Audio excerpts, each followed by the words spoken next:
Today we're visiting Spell Books, known for their thoughtfully curated collection of fiction and nonfiction from youth to adults. The space here is designed to inspire your imagination because after all, a good book is magic.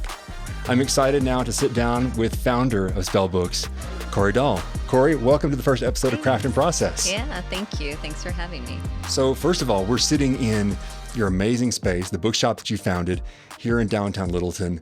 Tell me a little bit about why you decided to start Spell Books. Yeah. I think I've always wanted to own a bookstore since I was like 5. I've always been a big reader. My mom is a huge reader, and she would always take me to the library every week. She used to take me to this very cute independent bookstore in my hometown, like on weekends. And I just thought it was the best place to be. And if I could choose anywhere to be every day, it would be a bookstore.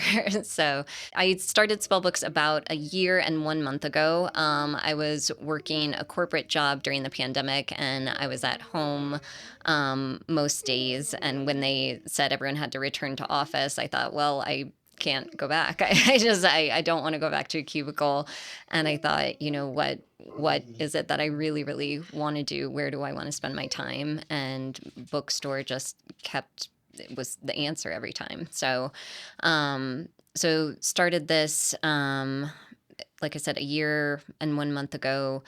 The first question that I had really just about tactically finding a space that you can turn into something that is welcoming, that is warm, that is a place people want to be. Yeah. Well, what's interesting is when I first started looking for a space, I got deep into talks with a much larger location. It was 2 stories, just this giant old house. And my vision was kind of big bookstore on the bottom floor, and then classes and, space for community events and stuff upstairs. But the more I got into it, just cost-wise, it didn't make a lot of sense. And then just negotiations on that kind of fell through in the end. And I thought, well, maybe I shouldn't do this. Maybe I should locate in a strip mall or something. I don't know. But this space became available. And, when I walked in, I just knew this was the space. And it was a different vision for sure than what I had thought of initially. Like, it's 800 square feet. It's a really small space for a bookstore. I had a brief mentorship thing with the SBA.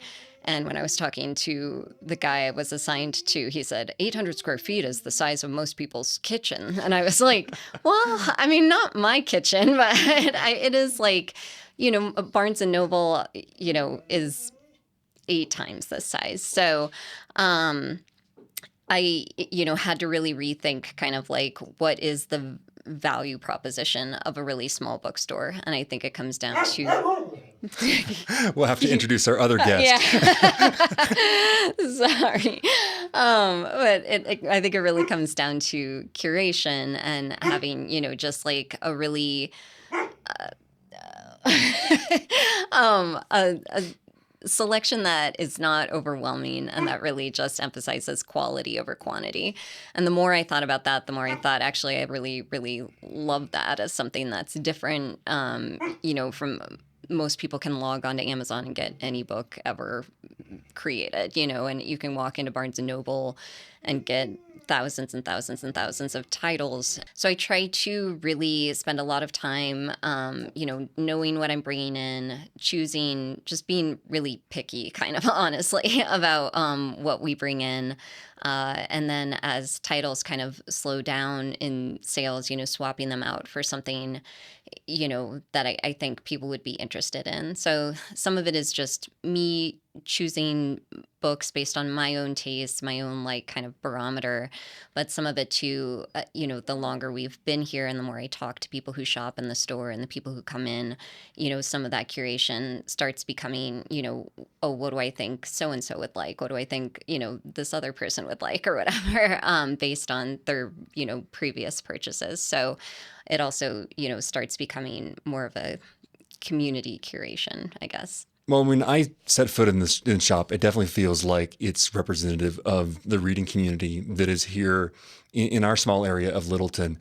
I guess, do you lean heavily on individual recommendations, or are you just looking for things that are going to maybe expand someone's reading palette? Because I mean, speaking for myself, I know that, I definitely don't find things as often as I would like to in my own hunt. It's someone else, a librarian or a bookshop owner or someone else who brings me along and shows me something different. Yeah, yeah, totally. I mean, I think that is a huge reason I love bookstores is kind of like the serendipity of coming in and finding a book that's, isn't on your usual path or isn't something you would have searched for to begin with. So, it's a mix of the two things you said, kind of, people will special order books and I'll go, oh, that sounds really cool. I'd be interested in that book too, and just order an extra copy, for the store. And then, there's a guy who comes in with his wife periodically and he loves like celebrity memoirs. And so every time I see something that I think is up his alley, I'm like, I'm going to order that for the store and I'm going to wait for him to come in. And then when he comes in, I go, hey, we got so-and-so's memoir in, and he's just like overjoyed, And I think like the idea is just to kind of, curate in a way that like sparks delight in a way. So the shop also plays host to a number of like local events, book clubs and things like that.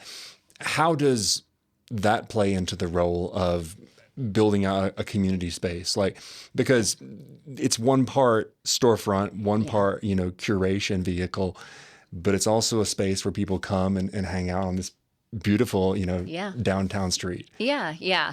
No, I mean, I never wanted to start just a retail shop where we're open, 9 to 6 or whatever, and then lock our doors and no one comes in the rest of the day or anything. I think like, especially a bookstore, has an obligation to also create community around books. Like, I think we have this kind of misconception of books and reading as like a solitary act. And like, maybe you read the book alone, but I don't think you're supposed to just read a book and go, okay, that was a great book, and walk off and go about the rest of your day. Like, I think like my favorite thing in the bookstore is when, people will be browsing around this big book table we have, and, someone will go, oh, if you liked that one, you'll like this one, and then they just start talking and I had nothing to do with it. And, someone just found a book that maybe they're going to love because they talked to a stranger in a bookstore. And I think, the events is kind of a continuation of that, and that, with our book club, we can kind of show our favorite books to people and then get together and have, this community discussion about what we liked, what we didn't like, what bothered us, what challenged us, that kind of stuff. And I just think that's so important. Like, I don't think you should just be ordering a book, having it delivered to your house, read the book alone, read it online alone, and then go about your life. I think we've like lost a lot of that, particularly during the pandemic. And I think, the more we can do to kind of get people talking about books and creating community around books, the better. So springboarding off of that, Yeah. what kind of titles do you feel make a really good, solid inclusion for the book club? Like specific like book titles, or I mean, you can feel free to recommend, certain book titles.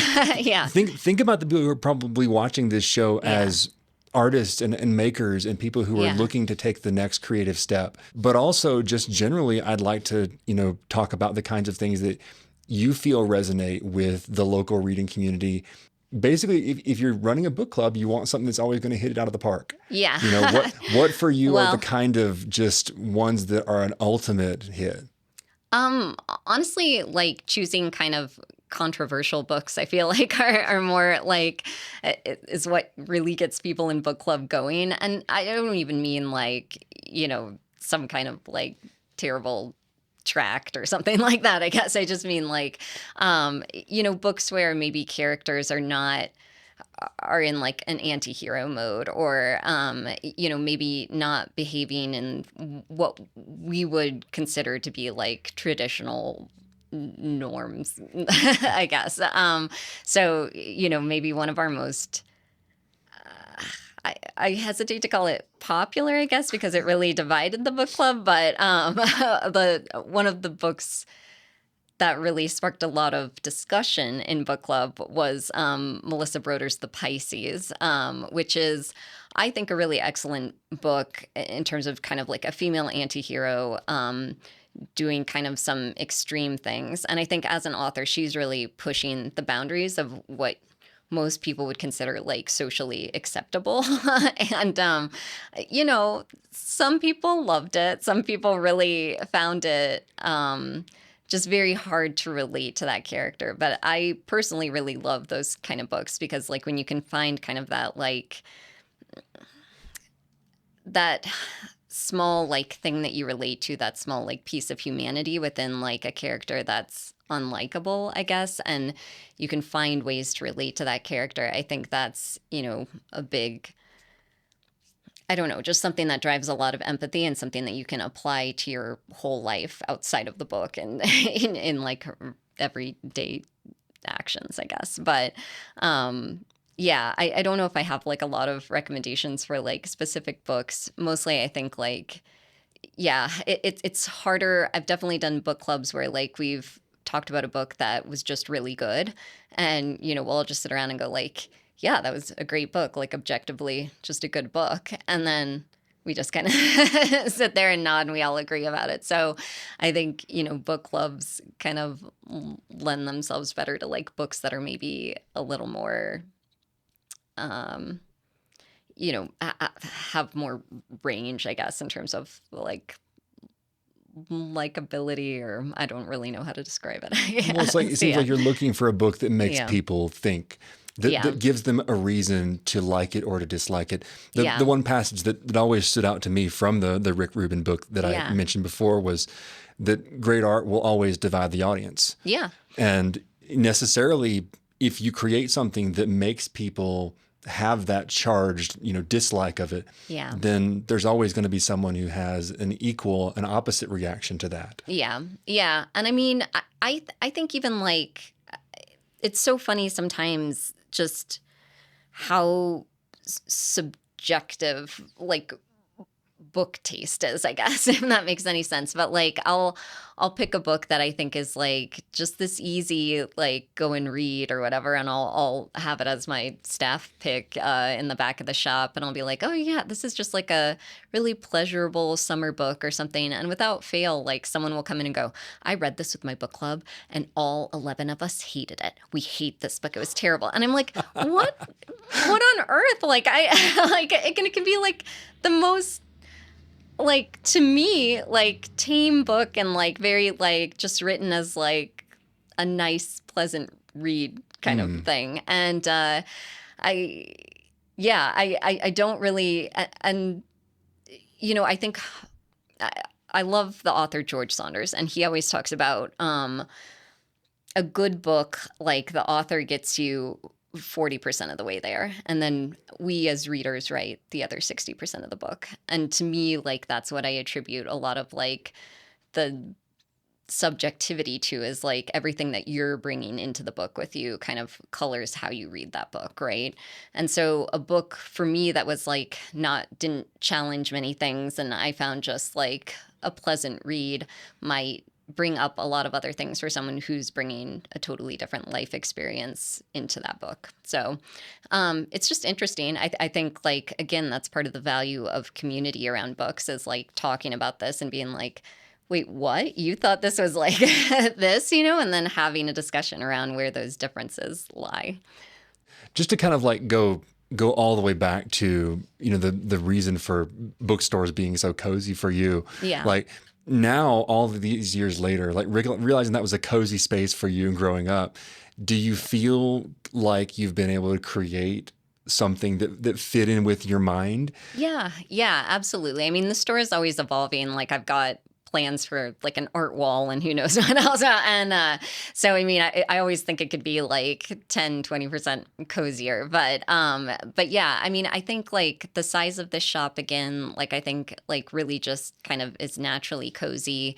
And yeah, it like my favorite thing is just when I'm behind the counter at the store and someone comes in and they go, oh my God, this is like, I found my spot, you know, and someone else like you know that you've created this like cozy spot for someone else and you've passed on that feeling, I guess, just feels incredible. Like I love hearing that. It's my favorite thing. No, and I'll have to give the viewers some more wide angle shots of the shop because like Yeah. we're facing Main Street here in Littleton, and I mean honestly with the hearts and the books in the background and everything, you know, you created a space that just really makes people want to stick around. But also, you know, getting the experience of coming in the front door and seeing the shop kind of open up before you is an entirely different experience and something that I don't know that I'm going to be able to really capture on camera. And so they'll just have to come into the store, I guess. Exactly. Yeah. We were talking before off air about selling online and people kind of being able to find like the perfect book. And in many ways, you know, you have to represent a certain amount of taste here in the shop because you can only stock so much.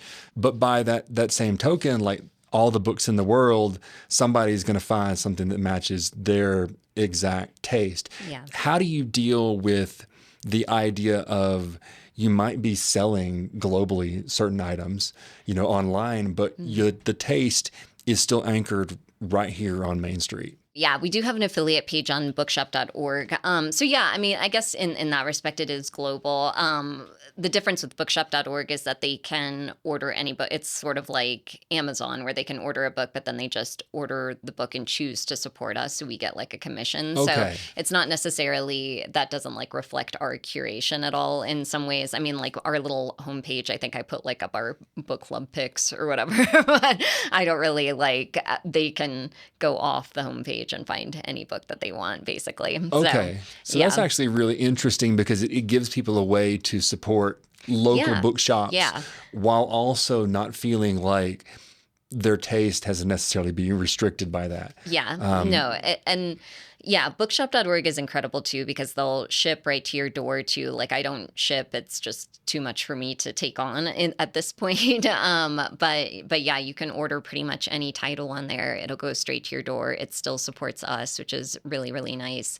And it's just this great like nonprofit option that people can use if they want to order online, but don't necessarily want to go with, you know, bigger names. But do you treat these two businesses sort of as two separate entities in your mind, or is it kind of all part of one? Yeah, no, I think all part of one for sure. Like I definitely don't see it as like different from us necessarily. It doesn't, I would say like we don't really spend as much time with the bookshop side of things. I mean, that's kind of like a set it and forget it, almost like it gives people an online option. But I would say like most of the time my focus is on, you know, in person in the store, like, you know, making sure, you know, everything is good here, I guess, because that's where the curation takes place. That's where, you know, I'm just here every day serving customers. But yeah, so bookshop.org, I still see that though as part of us, I guess, in some ways. And it's the same wholesaler that we use for the store. We get all our books from that wholesaler. Bookshop.org uses the same wholesaler.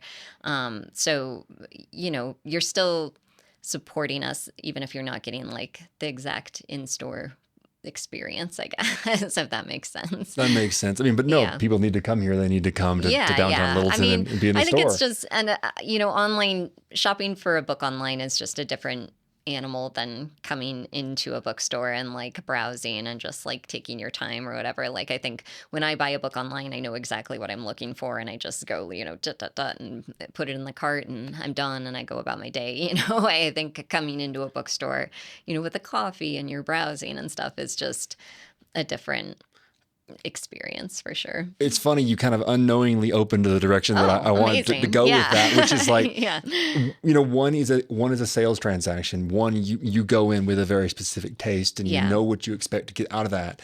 And then the other one is an experience, a process, a journey almost, if you will. Yeah. You don't even know what you're looking for, but you know, when you find it and you know. Yeah. I mean, well, and I think like that's very specific to local bookstores too, in some ways. Like I think, you know, when you think about a Barnes and Noble or other chains or whatever, like I think sometimes their value proposition is just being conveniently located and having enough choice that when you go in, you know you'll find the exact book you were looking for, right? I mean, here we might not have your book, like unfortunately or fortunately, but I can probably recommend something you'll like just as much or even more, maybe, based on whatever you're looking for. So it's a different kind of experience for sure, like very different, but I think it adds value in just a different way. So I want to shift gears a little bit now and talk about the actual process of starting the bookshop, setting it up, running it day to day, all of that stuff. Because while I'm sure you probably don't consider yourself an expert in this field, Nope. your expertise is something that many people won't have. It's coming from a different perspective. And so just to start with, the big kind of overarching question, like, how has it been so far? Has your expectations matched up with reality? Yeah. And what kind of struggles have you had to get over to get to where we are today, just over a year in? Yeah. I think coming into this, I was reasonably prepared about how much work it would take. Even that, though, even being reasonably prepared, like you don't really understand how many hours of every day that you're going to be here, doing whatever needs to be done, right? When you're a small business owner, you're you're the accountant, you're shipping and receiving, you're just doing a little bit of everything. And every day there's something new that comes up. Someone got the wrong book. Someone, someone brought their puppy in and it chewed something up in the kids section. I've got to go fix that. I might thrift a love seat, find out that reupholstering it is too much, and then learn how to reupholster and do it myself. Like it's great in a lot of ways. Like if you're a learner, if you're a curious person, like I love that aspect of it where I'm wearing so many different hats and, every day is kind of an adventure. But at the same time, sometimes you don't want an adventure. Sometimes you just want to take a nap. Sometimes you just want to sleep in one day. That would be great. But yeah, so far so good though. It's a steep learning curve. This is my first business on my own. I freelanced for years, but that's just sitting at home writing things. It's not anything compared to running a full store, and just learning how to do that, learning how to juggle everything that goes along with this, it is a big process. Learning how to say no to things is a big challenge for me, I'm just not very good at it. And I'm always like, oh no, I hurt someone's feelings or whatever. And you just got to kind of like go, well, no, you need to sleep at some point. So you have to say no to that. But yeah, I think it's just, yeah, something new every day. I think a lot of people have like this fantasy of what it's like to run a bookstore based on movies, based on, what they would like it to be. And I mean, you do think like, oh, I'll open this bookstore and I'm just gonna, help customers and I'll just talk about books, read about books all day. That's what it's like. I'd say I've never read a book while I'm in the store. I don't ever have time. Most of my day is lugging giant, 40-pound boxes of books to and from my car to the store. It's tech support. It's being unsafe on ladders while I make a heart window. It's just so many other things. And those aren't bad things. I love them. I enjoy it. But, I think there's definitely like a fantasy versus reality thing, that's part of the learning curve too. How close are you to what you thought was your own personal fantasy when you started this? Oh, I think very close, honestly. Like, as much as I talk, I mean, I don't mind being unsafe on ladders, I guess, but no, I really love it. Like I said, like, I'm a big learner. I'm a really curious person. I mean, I think that's why I'm interested in books in the first place, is like, I just love to like absorb information all the time. And, running a business is just constant information being thrown at you. The lack of sleep is maybe be the hardest part, but hopefully, one day we can drop some side gigs and stuff, and it'll just be the bookstore. But yeah, in the first year, it's definitely a harder year, but I think it gets better. Not speaking from 1 year and 1 month in, but yeah. Well, I mean, a lot of businesses, if they make it to that 3-year mark, then they're Yeah. actually going to continue to survive. You can relax a little, I Right. guess. The Yeah. 5-year mark is where I think a lot of people consider, profitability at a certain level to be assured. If Yeah. you've maintained it for that long, then I Yeah. think people assume that you're just going to be able to continue. Yeah. Yeah. Out of the things though that you do have to say no to, what are maybe some of the hardest things? And again, Yeah. we touched on the fact that like you can't please everyone. Anything that is impactful is going to divide an audience at some point. Yeah. What do you struggle with, but you also feel if you say no has the biggest impact on the shop and its longevity? Yeah, yeah. I mean, the thing that bothers me the most is not being able to say yes to like all the local authors that want their books in here. That's a really, I wrote for a long time myself. I've written an unpublished short story collection that no one's ever going to see. And, I have a lot of writing friends. I have a lot of people, and I know how much like heart and time goes into that process, but being an 800 square foot bookstore, like we also have to have the books that people hear about on NPR that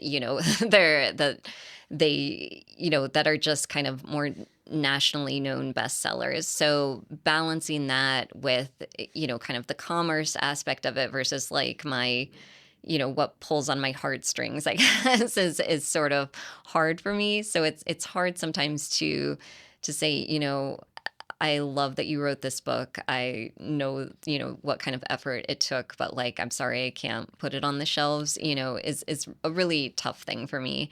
I think the other thing too is we get, Littleton is such a great community, a vibrant community, and we get a lot of people coming in asking for donations for various things throughout the year, events, and all of these causes are great causes. We always want to donate to schools and to teachers and to anything that's helping the community, and I try to give back as much as I can, but sometimes you have to say, look, like if I give you money, I don't have money to pay my rent. So sometimes you have to say no to things that like you really do want to support, and maybe someday we'll have the funds to support more things. That's definitely a goal, and I am looking at like ways to do like local author nights and stuff like that where we can kind of bring people in that way. But part of curation is like rejecting some things, and I say that like in the nicest way, I guess. But like, and it's something I struggle with, but have to get better at, I think, and have definitely had to get better at this past year. The things that we say yes to don't really color our experiences so much as the things that we say no to. Yeah, yeah, yeah. And I mean, like, the tough part is like if I say yes to everything, that's going to be saying no to something else, whether that's profitability, whether that's less space for books that people are coming in here and asking me to stock. So it's just hard. I mean, it's just trying to find the right balance where we're still part of the community, we're still supporting members of the community, but also in a way that stays true to my vision for the store and stays true to kind of what we're setting out to do here, I guess. So, and in your own words, I know I kind of gave an overview of how I see the store at the beginning. Like, in your own words, how do you see the Spell Books as a storefront, Yeah. as an organization that operates in the community? Yeah.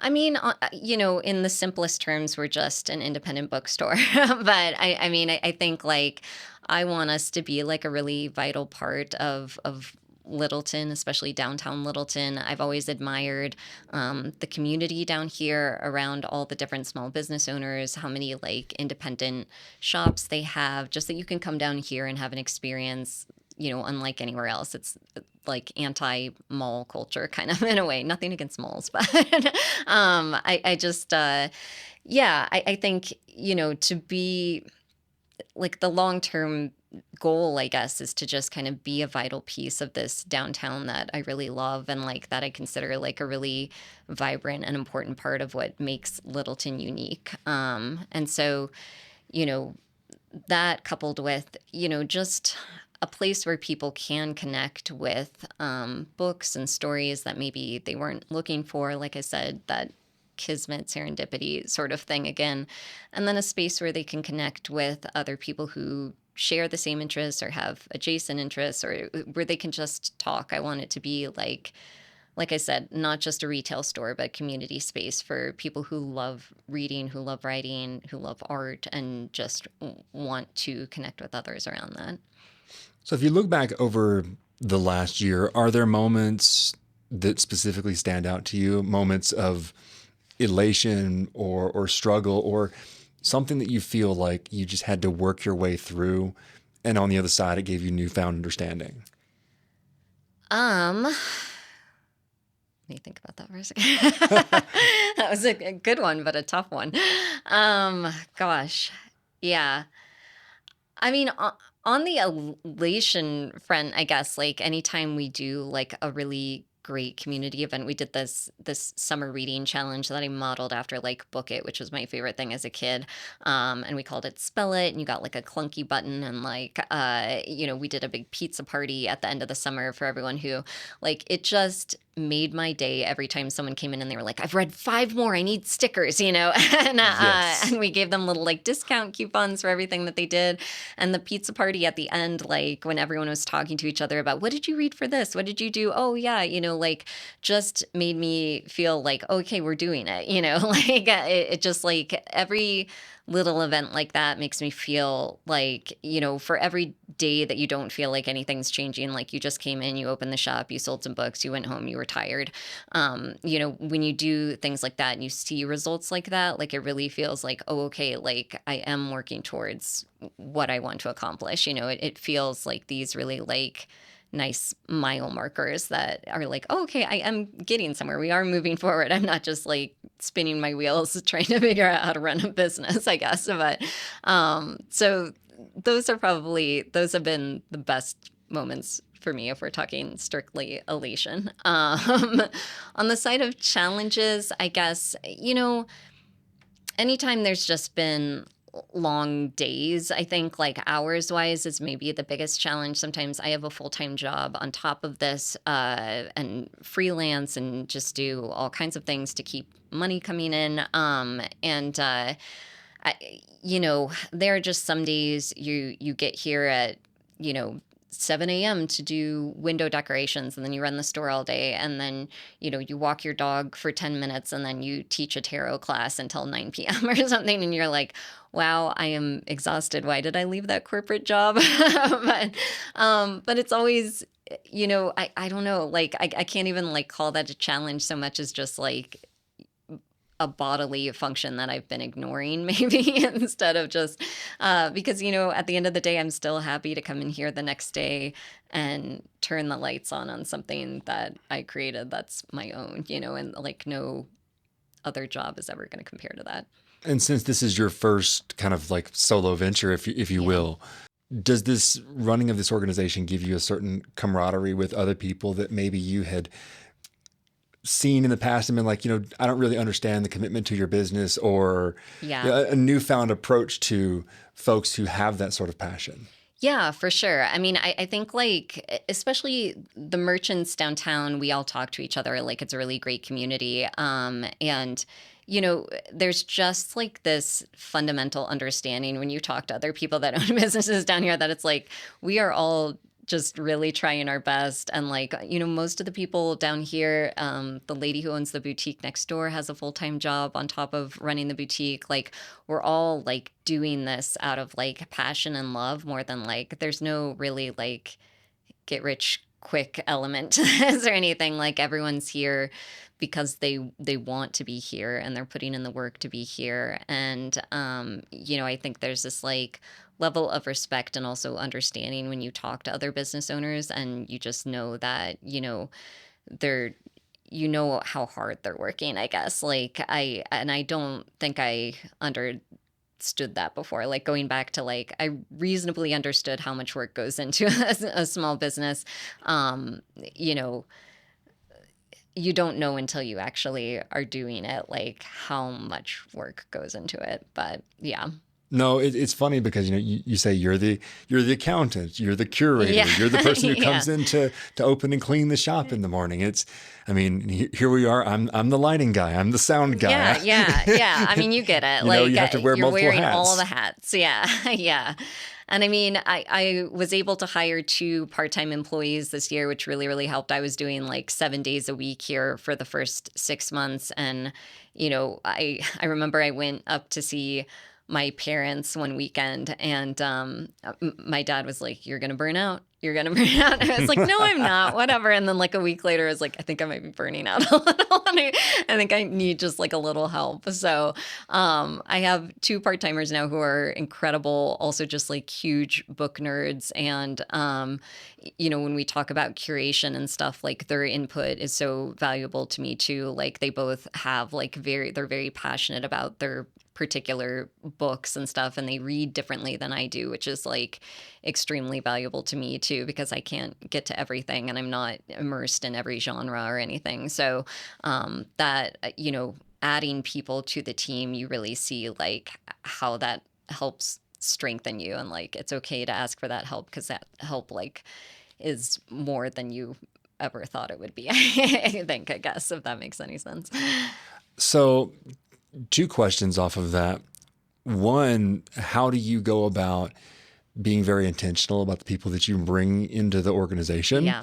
Because not only are you hiring people to help, but they are going to inevitably have some sort of influence on the selections here in the store and the taste that is being represented by the organization. Yeah. And then the other thing is, what do you do for you outside of hiring other people to try to mitigate that burnout? Yeah. Because it's not just a bring other people into the fold conversation. It's you have to take care of your own self Right. as well. It's the saying no thing, right? Exactly. That I'm not very good at.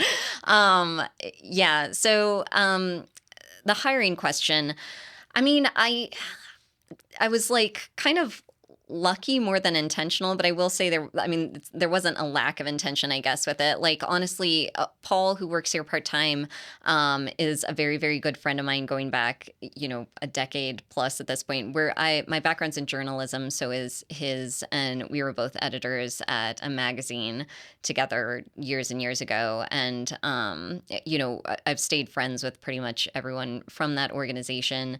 And, we used to just, heat up microwave burritos or whatever and talk about whatever we were reading at the time. And I've stayed in touch with him ever since. And I wound up working at a writing nonprofit for a while, and he would come to author events and things like that. So he has his own book podcast, etc. So I knew that like he would be bringing like a really, like, he just reads so much. Like I'm like jealous of how much he reads every month. And like, I knew that he would bring like this big, like, depth of knowledge and just like know how to recommend things to people too. I'd say like one of the biggest things when people come into the store and say, like, I loved this book, find me another book exactly like it. And it's like, if you haven't read that book, like, what do you do? And it makes it immensely easier. Like, if you have a lot of books in the back of your head to draw on, and you can speak to that, and then B, to,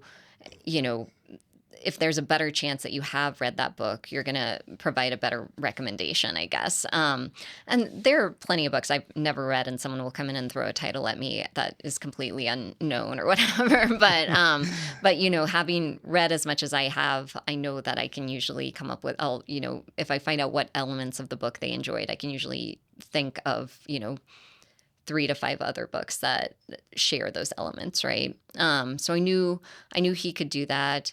I think there's also like a level of being like personable, and a level of being able to, it's just the retail environment, right? Like you get a lot of stuff thrown at you every day, a lot of different personalities, a lot of different, questions. And I think, having that ability to be like, okay, well, that just happened, like is like really, really key. And I knew from knowing Paul for so long that he had that. My other employee, Emma, was honestly a customer first. She was one of our first customers, came in like opening day, I think. And she'd come in and buy books, and I just talked to her for hours and hours. And she also, huge reader. What I love about Emma too is that she reads a lot of like fantasy and romance and stuff, and that's not necessarily my wheelhouse. I'm not good about reading those, and those are like, that's a hugely popular genre right now. So, whenever I'm like, what do they mean when they say this? I know I should just ask Emma or whatever. And I'm like, I know, like, if someone liked this, what else would they like? So she brings this other like level of knowledge about, books that aren't necessarily books that I gravitate towards, that really helps and helps us serve, a significant amount of people that love romance and fantasy and stuff like that. So, so that's been really helpful. That's a very long-winded way of saying I look for people that, can kind of fill in my own knowledge gaps in terms of books. But then just love reading, love talking to people about reading. Those are probably the biggest keys. And then, another element of it is that I know, since we're such a young business, we can't pay people a ton. We have such a small staff. We don't provide benefits. We don't, have like, you walk into Barnes and Noble, you get a 401k probably at some point. I don't know if they do that, but, and we can't do that. So I knew Emma, is a student and has other, sources of income. Same with Paul or whatever. So I wanted to make sure that, we weren't, I wouldn't be offering a job to someone who needed it to support themselves, if that makes sense. And like, I just wanted to be like responsible about it, in that like, hopefully it's fun money for them and not, and not something where, since we're so new, that, if things go wrong, I'm not going to leave anyone in a tough position, I guess, if that makes sense. I don't know if that's important to include, but that is like a big part of my process. It's one of these thoughts that a lot of business owners probably have somewhere in the back of their mind. Yeah. And, you're probably one of the few who is willing to just admit that. I just like want to be responsible about it, I guess. Like, and I don't want to leave people like, I definitely have had people come in and apply for jobs and say like, it's clear they're looking for, a job like that, Right, has health insurance and like, a great wage and stuff. And I can pay what I can pay. Like, we're not paying, but we're not giving anyone kind of, you're not going to get rich off of this working here, and you probably can't support a family or anything on it. And so that's, a key factor, I guess. If that makes sense. That's good. Yeah. Outside of being able to hire people and bring other folks in to assist with the load of operating the business on the day-to-day basis. Yeah. Really, what do you do for yourself? Yeah. Gosh, I mean, that's still a question I'm answering, I think, or figuring out the answer to. But definitely like checking in with myself and really knowing like my limits on things. If I'm feeling burnt out, like I can, sorry. We are in a shop. So. Yeah. If I'm feeling burnt out, like some nights I'll come home from the shop, I'll work for another 3 to 4 hours, like ordering books, going through inventory, doing special orders, whatever needs to be done, paying taxes. There's just always something to do, right? And so I'll be like, I'm going to get ahead tonight. I'm going to work for another 3 to 4 hours. And there have been times I've felt myself like falling asleep doing that. And I'm like, maybe tonight's like a TV night or something, so I've been trying to build in more like just nights where I can be off, and I think like it's really hard to give myself the permission to do that. I think especially when like you're working for yourself, your own boss, like I know like that I want the store to succeed, and like just it's hard to turn off the drive of it, I guess, or whatever. But if you don't, you do like find yourself just cranky at the store the next morning and like not showing up in the best way. So I've been trying to find a better balance of just, rest. I took a vacation for the first time in October, which was amazing. Congratulations. I worked 3 days of that vacation, but Oh, shoot. I'm just like in my Airbnb, like, okay, I'll check those books in. But it was still nice to leave town and, remember that there's a whole world out there. You can get kind of just so you put the blinders on and like overwork yourself. And you have to remember that, there should be time for fun too. And so working on that, maybe I'll take another vacation this year. We'll see. But yeah. No, I wish you all the best on that, because there's a certain point at which your business can run without you for a few days. Yeah. And realizing that if basically all of your bills and everything are paid to the end of the month, you can disappear for a few days. Yeah. The sun will rise, the clock Yeah. will continue to tick, the shop will open. Yeah. Yeah. I mean, truth. But I,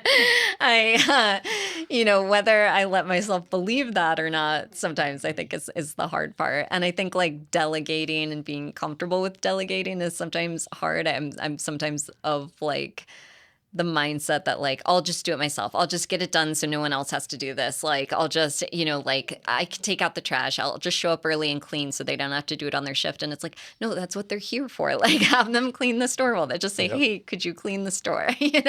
And I think like, yeah, it's hard to loosen that grip sometimes, especially when like you've been the one person doing it for so long, or for months at least. But yeah. Well, I look forward to maybe checking back in with you maybe next year once you've got the art wall up. And, Yeah. having a conversation and kind of seeing what another year of spell books looks like, because Yeah. if it looks the same, I mean, honestly, I love the space, but I'm going to be a little bit disappointed. No, I can guarantee it won't. Like, I already have stuff cooking. I like thrifted this ceramic pigeon the other day. I'm gonna spray paint it and put it somewhere in here. I don't know. But no, I think it's constantly evolving. I think it will continue to evolve. Like, one of I guess like going back to your previous question about like challenges and stuff too, when I started the story, I thought writing classes would be a really great thing to do. But I honestly like have not been writing myself in a while.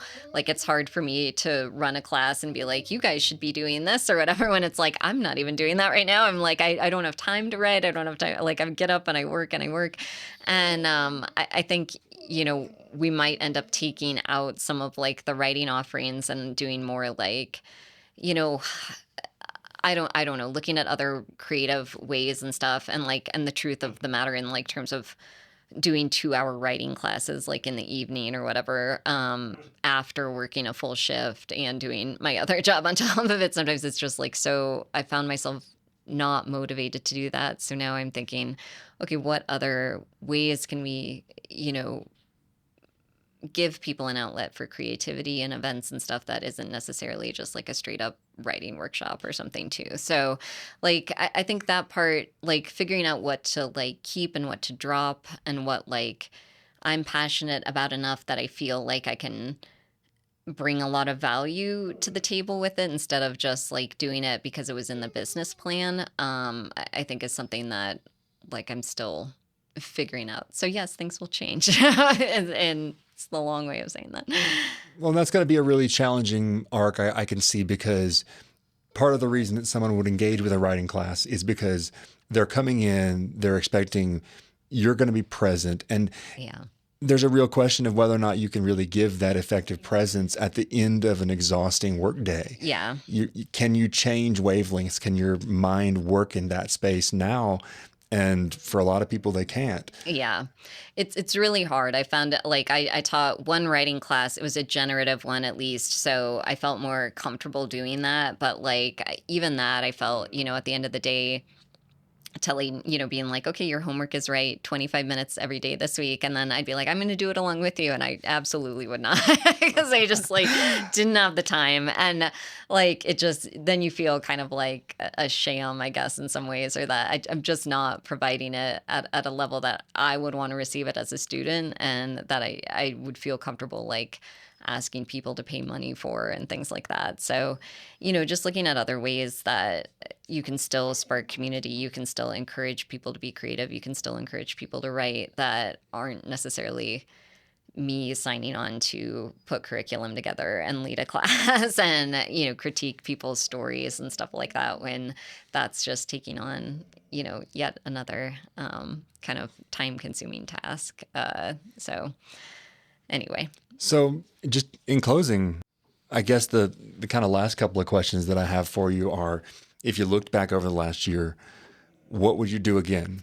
If you had someone who was asking you maybe some of the same questions that you had before you started, what would you tell them? Yeah. What would you give them as a supplement to help them maybe avoid some of the same frustrations you've gone through? Yeah. I'd say, it's hard because like I don't feel necessarily that some of the frustrations feel kind of unavoidable, I guess. Like I couldn't afford to have part-timers for those first few months. So like, and I don't expect that a lot of small business owners who are bootstrapping or, just trying to do things in a financially like, smart way, I guess, like would necessarily have the funds for part-timers right off the bat. I do think like looking for ways to save money everywhere. Like someone told me when I was talking about starting the business that like people would be coming at me all the time wanting me to buy things as a business owner, basically. They're always going to be selling services to you. They're going to be telling you like, oh, you can't do that for cheaper. Like you need this service or whatever. And like,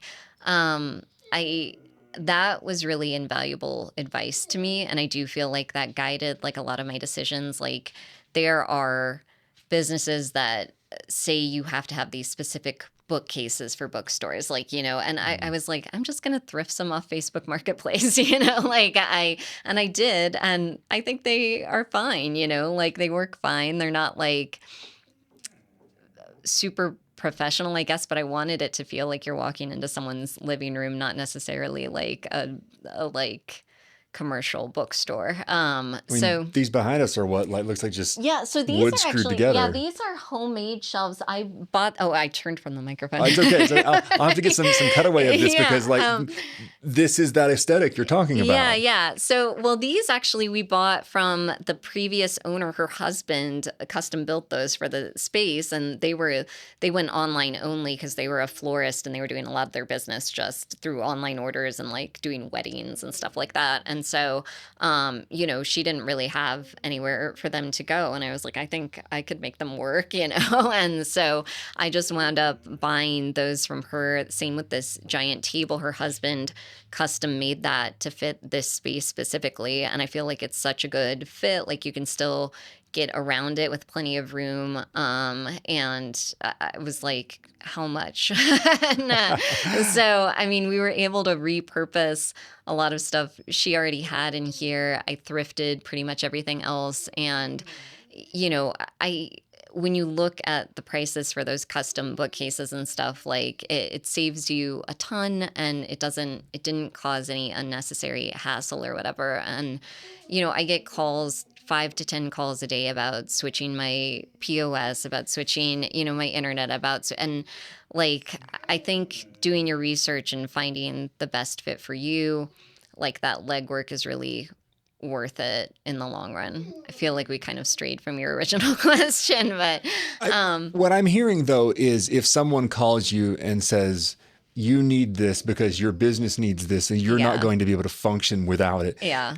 Trust your gut. Remain skeptical. Yeah. I would definitely trust your gut.